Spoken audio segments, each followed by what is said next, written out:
Akkam nagaa jirtu jecha har'ammoo mata dureen isinii qabadee dhiyaadhe waa'ee dhibee sombaa yookaan nimooniyaa irratti. Kanaaf hanga dhumaatti na hordofaa. Jechi nimooniyaa jedhu hiikni isaa kallattiin yoo keenyu madaa'uu sombaa jechuudha. Yeroo baay'ee uummanni keenya akkamitti beeka? Dhibee qorraa jechuun beeka. Isa nimooniyaa jedhamu kana jechuudha. Kan madaa'uu sombaa fidu hedduu haa ta'u malee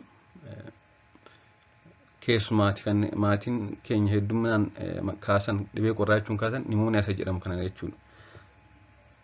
Akka addunyaatti dhibeen kun dhibeewwan gurguddoo daa'imman waggaa 5 gadi sadarkaa olaanaadhaan lubbuu akka dhaban taasisan keessaa isa jalqabaati. Waggaatti yoo xiqqaate daa'imman hanga 800 kana jechuun waggaan daa'imman waggaa 5 gadi kan miliyoona tokkotti siqan sababa dhibee kanaa lubbuu isaanii dhabu jedhamee tilmaamama. Kanneen daa'imman lubbuu isaanii dhaban kana keessaa persentaan 90 biyyoota guddataa jiran keessatti raawwata. Biyyoota guddataa jiran jechuun biyyoota akka Afrikaa fi Indiyaa keessumaa biyyoota akka Keenyaa keessatti raawwata jechuudha. Lubbuu isaanii dhabuun kun. Dhibeen sombaa akka yaadamu kan qorraan dhufu osoo hin taane hedduun isaa jarmoota xixiqqoo ijaan hin mul'anne kanneen akka vaayirasii, baakteeriyaa fi kan kana fakkaatan dhufa. Akkamitti beeka hawaasni keenya dhibeen qorraa kun yoo qorri nama rukkute yoo qorri nama tuqe waan nama qabutti fakkaata. Haa ta'u malee sababa qilleensi naannoo keenyaa qorreef sababa dilallaa'eef osoo hin ta'in kan dhufu kuni sababa vaayireesotaa, sababa baakteeriyaa fi akkasumas fangasii fi kanneen biroodhaan dhufa jechuudha. Malee qorraan kan dhufu miti. Daa'imni hundi sababa umuriin isaanii xiqqoo ta'een qaamni isaanii ittisoo cimaa waan hin qabneef dhibee kana godhachuu danda'u. Haa ta'u malee daa'imman tokko amma jechuun waggaatti 3-4 akkasumas sadarkaa cimaan sadarkaa hospitaala ciisanii yaalamuu sadarkaa cimaan amma dhibee kanaan hubamuu danda'u.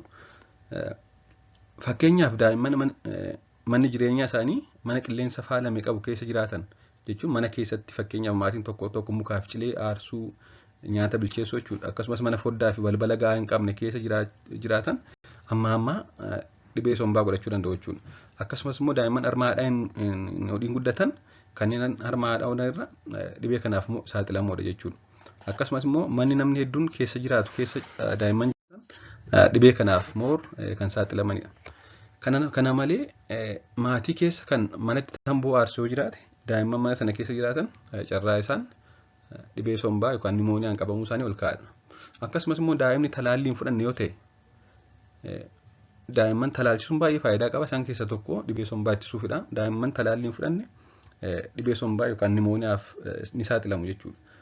Akkasumas immoo daa'imman hanqina nyaataa qaban malnaaroshtii kan ta'an daa'imman hanqina nyaataa qaban ittisuun qaama isaanii waan gad bu'aa ta'eef amma dhibee sombaa akkasumas dhibeewwan fayyaa gad biraa godhatu. Akkasumas immoo daa'imman dhibee ittisoo qaamaa hir'isan kan akka dhibee HIV, kan akka dhibee sukkaaraa fi kan kana fakkaatan qaban amma dafanii dhibee kanaaf saaxilamu sadarkaa cimaa dhukkubsatu. Mallattoolee daa'imni dhibee sombaa godhate agarsiisu keessaa isaan gurguddoon qufa'uu, ho'inni qaamaa dabaluu yookaan fiiver seenuu jechuudha.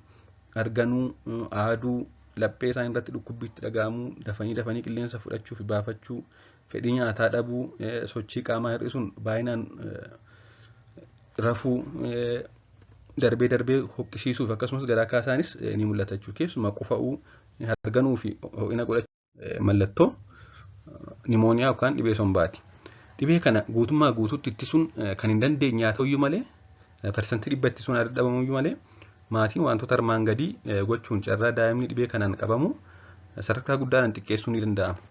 Isaan keessaas muraasa yoo ilaalle tokkoffaa daa'imman guutuutti talaalchisuu. Daa'imman akka talaallii fudhatan talaalchisuun baay'ee murteessaadha. Akkuma biyya keenyaatti iyyuu talaalliin tola kennamu malee namni hedduun daa'ima isaan geessu keessuma baadiyyaa keessatti. Kanaaf daa'imman guutuutti talaalchisuun dhibeewwan akka dhibee sombaa yookaan nimooniyaa jennu diyaariyaa dhibeewwan fayyaa gad biroorraa daa'imman ittisa. Kanaaf daa'imman talaalchisuun baay'ee barbaachisaadha. Inni kan daa'imman hanqina nyaataa akka hin godhanne gochuu amma danda'ame karooraan da'uudhaan daa'imman keenya akka hanqina nyaataa hin godhanne gochuu. Harma haadhaa hoosisuu. Harma haadhaa hoosisuu faayidaa hedduu qabu keessaa tokko dhibeewwan fayyaa adda addaa akka isaan miine godha. Kanaaf daa'imman hanga ji'a ja'aatti harma haadhaa qofa, ji'a ja'a hanga waggaa lamaatti immoo nyaata dabalataan harma haadhaa hoosisuun baay'ee murteessaadha. Qabxiileen biraan mana keessa jiraatan keessatti abidda fakkeenyaaf qoraan yookaan ciree bilcheessuu dhiisuun bakka itti nyaata bilcheessinu mana qofaatti hojjechuun barbaachisaadha. Akkasumas manni akka qilleensa gahaa argatu gochuu, manni akka foddaa gahaa qabaatu, balbala gahaa qabaatu gochuun barbaachisaadha. Akkasumas hanga danda'ametti nama dhibee kanaan qabamerraa daa'imman fageessuun barbaachisaadha.